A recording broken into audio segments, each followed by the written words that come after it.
Assalamualaikum warahmatullahi wabarakatuh. Alhamdulillahirabbil alamin. Bertemu kembali dengan saya Ratna Haryaningsi di channel Ngaji Bareng 04. Kali ini kita akan melanjutkan mengurai hukum-hukum tajwid yang terdapat pada surah An-Nisa ayat 119 bagian pertama. Disimak sampai akhir karena nanti di ujung akan ada pertanyaan seputar tajwid dan jawaban pertanyaan hari kemarin akan ditemukan pada menit ke A'udzu billahi minasy syaithanir rajim. Bismillahirrahmanirrahim. Wala udillannahum. Di sini ada hukum tajwid namanya gunnah musyaddadah karena ada nun yang bertasydid. Cara membunyikannya, bunyi n-nya tahan, didengungkan sampai ada suara masuk hidung. Wala udillannahum. Kemudian ada hukum namanya idhar syafawi. Sebab ada mim sukun yang menghadapi huruf yang bukan mim, bukan juga ba, selain mim dan ba. Maka cara membacanya adalah mim sukun ini dibaca dengan jelas. Wala udillannahum wala uman. Lalu berikutnya ada hukum gunnah musyaddadah atau nun musyaddadah atau wajibul gunnah ya. Sebab ada nun yang bertasydid. Cara membacanya adalah dengung. Jadi bunyi n-nya tahan sampai suara masuk hidung kurang lebih 2 harokat. Wala umanniyan. Ini pun sama hukumnya gunnah musyaddadah karena nun bertasydid. Cara membacanya adalah dengung sampai suara masuk hidung. Wala umanniyannahum. Hum. Lalu berikutnya ada hukum idhar syafawi. Karena ada mim sukun yang di hadapannya bukan huruf mim, bukan juga huruf ba. Di sini hurufnya waw. Maka mim sukun kita bunyikan dengan jelas. Wala umanniyannahum wala ada mad badal. Karena ada hamzah yang berbaris fathah panjang atau ada hamzah yang dipanjangkan ya. Alif kalau ada harokatnya atau bisa diberi harokat namanya hamzah. Maka a ini dipanjangkan 2 harokat. Wala amuran. Huruf ra dibunyikan secara tafkhim karena barisnya di atas yaitu baris fathah. Maka dibacanya ditebalkan. Wala amuran. Kemudian ada hukum gunnah musyaddadah karena ada nun yang bertasydid. Cara bacanya dengung, bunyi n tahan sampai berasa masuk hidung. Wala amurannahum. Kemudian ada hukum idhar syafawi. Karena mim sukun menghadapi huruf yang bukan mim, bukan juga ba. Di sini hurufnya adalah huruf fa. Maka mim sukun kita bunyikan dengan jelas.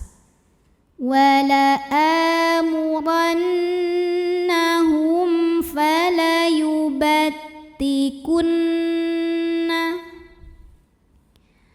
Ini juga sama, hukumnya adalah gunnah musyaddadah atau wajibul gunnah atau gunnah aja juga boleh ya. Sebab ada nun yang bertasydid ya. Maka cara bacanya adalah dengung, bunyi n-nya tahan sampai suara masuk hidung kurang lebih 2 harokat. Fala yubattikunna mad badal karena ada hamzah yang dipanjangkan ya. Ini hamzahnya bentuk alif dengan harokat ya. Maka kita baca panjang hamzahnya ini 2 harokat. Dza madtobi'i zahiri, karena ada alif sebelumnya baris fathah, maka huruf dzal dipanjangkan 2 harokat. Adzanal. Lalu berikutnya ada hukum alif lam qamariyah, karena alif lam menghadapi huruf qamariyah yaitu hamzah, maka lam sukun kita bunyikan dengan jelas atau biasa disebut dengan idhar qamari. Adzanal an. Kemudian ada hukum idhar halqi, sebab ada nun sukun yang menghadapi huruf halqi. Halqi itu artinya tenggorokan, jadi huruf tenggorokan ain ya. Maka nun sukun dibunyikan dengan jelas. Adzanal an'am. Apabila kita berhenti, hukumnya adalah mad arid li sukun. Karena ada mad tabi'i bertemu huruf yang disukunkan karena waqaf. Mad tabi'inya alif yang didahului baris fathah, kemudian huruf yang disukunkannya mim. Apabila kita berhenti, ainnya boleh panjang 2, 4 atau 6 harokat asal konsisten dalam sekali bacaan. Adzanal an'am. Oke, tadi kita sampai sini. Kalau berhenti mad arid li sukun, bacanya boleh 2, 4 atau 6. Kalau tidak berhenti atau kita wasol melanjutkan bacaan, maka a-nya ini cukup dibaca 2 harokat karena hukumnya mad tabi'i. Ada alif sebelumnya fathah dan depannya tidak disukunkan ya kalau wasol. Maka ainnya bacanya 2 aja. Fala yubattikunna adzanal an'ami wala ada mad badal karena ada hamzah yang dipanjangkan, maka dibaca hamzahnya ini 2 harokat. Sekali lagi, alif kalau ada harokatnya pada hakikatnya adalah hamzah. Wala amuran. Huruf dha dibunyikan secara tafkhim karena berbaris fathah, maka dibacanya tebal, pangkal lidah angkat dha. Wala amurannahum. Kemudian ada hukum idhar syafawi, karena mim sukun menghadapi huruf fa, maka mim dibaca dengan jelas menghadapi huruf selain mim dan ba. Fala yughai. Nah, ini ada ya tasydid tapi sebelumnya bukan tanwin, bukan nun sukun, jadi bukan idgham bigunah. Artinya ya-nya tidak perlu ditahan. Bukan yughai, enggak perlu dilamain ya. Jadi ini cukup pakai naber. Fala yughai, agak dibentak sedikit. Fala yughayyirunna. Huruf dha dibunyikan secara tafkhim karena barisnya di atas dhammah, maka dibacanya tebal. Fala yughayyirunna. Kemudian ada hukum gunnah musyaddadah karena nun bertasydid. Cara bacanya dengung, bunyi n-nya tahan. Fala yughayyirunna khal. Lam sukunnya disebut dengan lam mutlak, dibacanya jelas. Khalqallah. Lam pada lafaz Allah dibunyikan secara tafkhim karena huruf sebelumnya berbaris fathah, maka bacanya tebal, bunyinya Allah. Khalqallah. Kemudian alif lamnya dinamakan dengan alif lam syamsiyah karena alif lam menghadapi huruf syamsiyah yaitu lam, maka alif lam tidak dibaca. Khalqallah.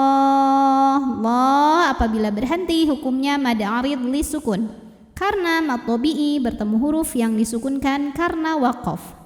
Dibacanya boleh 2, boleh 4, boleh 6 harokat asal konsisten dalam sekali bacaan. Khalqallah. Dan terakhir ada tanda waqaf al-waqfu aula yang artinya berhenti di sini lebih utama. A'udzu billahi minasy syaithanir rajim. Bismillahirrahmanirrahim.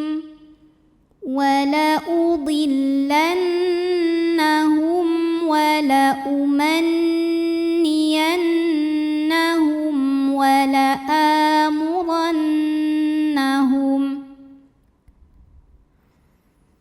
ولآمرنهم